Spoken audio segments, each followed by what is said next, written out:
Assalamualaikum dan salam sejahtera. Bak kata patah, tak kenal maka tak cinta. Jadi izinkan saya memperkenalkan diri saya. Nama diberi Syahidah Ashifah. Berumur 12 tahun. Bersekolah di Sekolah Kebangsaan Bubul Luas di Semporna, Sabah. Saya diamanakan oleh guru untuk menyertai pertandingan pemilihan tokoh nilam daerah Semporna bagi kategori Bahasa Melayu Sekolah Rendah. Di sini saya ingin kongsikan 5 buah buku cerita kepada rakan-rakan. Buku pertama yang ingin saya kongsikan ialah buku Batu Belah, Batu Bertangkup, karya S. Samah Ahmad. Buku ini diterbitkan pada 1999 oleh Dewan Bahasa dan Pustaka. Buku ini mengandungi 126 halaman bercetak. Buku ini mengisahkan tentang sepasang suami istri Kantan dan Tanjung menyerah hidup dengan kerja-kerja kampung.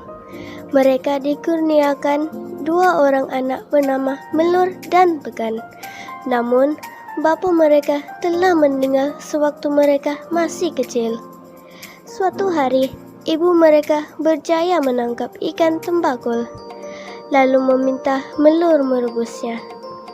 Namun, Pekan menghabiskan semua makanan dan menyebabkan ibunya kecil hati, lalu ditelan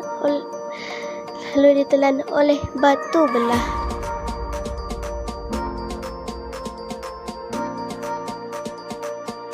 Terdapat beberapa pengajaran yang ingin saya kongsikan kepada rakan-rakan. Antaranya, kita sebagai anak perlu menjaga hati kedua ibu bapa dan jangan menyakiti hati mereka. Sebagai anak, kita harus menghargai usaha ibu bapa yang telah berusaha mencari rezeki. Kita tidak boleh mementingkan diri sendiri. Seterusnya, buku kedua yang menarik minat saya adalah buku Misteri Rumah Tumpangan. Buku ini disusun oleh Nina Farida dan diterbitkan pada tahun 1993 oleh penerbit Hasrat Pelajar. Buku ini mengandungi 122 halaman.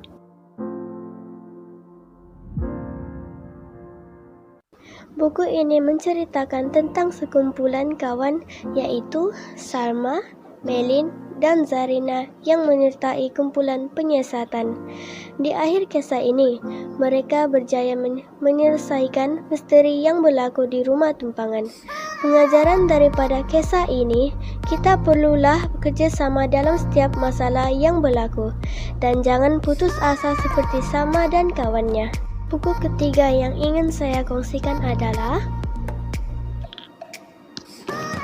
buku Pahlawan Rumah Panjang.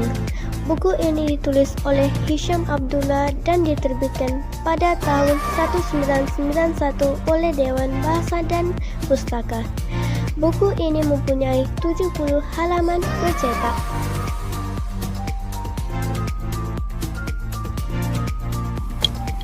Untuk pengetahuan semua, buku ini memaparkan kisah yang benar-benar berlaku di Sungai Sarawak. Saya pasti buku ini dapat menarik minat rakan-rakan seusia saya. Buku ini diolah supaya menarik dan mudah dibaca. Buku keempat yang ingin saya kongsikan ialah Cerita Tentang Kereta Api. Buku ini ditulis oleh Jane dan diterjemahkan oleh Wan Amizad Wan Mahmud. Buku ini diterbitkan pada tahun 2011 oleh pencetakan Bumi Restu. Buku ini menceritakan kisah menakjubkan tentang kereta api Bula dicipta. Bermula daripada enjin kecil dan gerabak yang penuh dengan manusia. Buku kelima ialah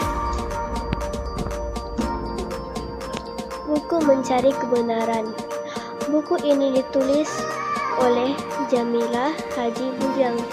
Diterbitkan pada tahun 2007 oleh Pustaka Pepada Jaya. Buku ini mempunyai 46 halaman.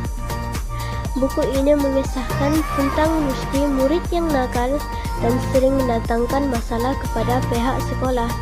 Namun, segalanya berubah apabila kawannya mati. Peristiwa itu memberikannya keinsafan dan dia berubah menjadi lebih baik.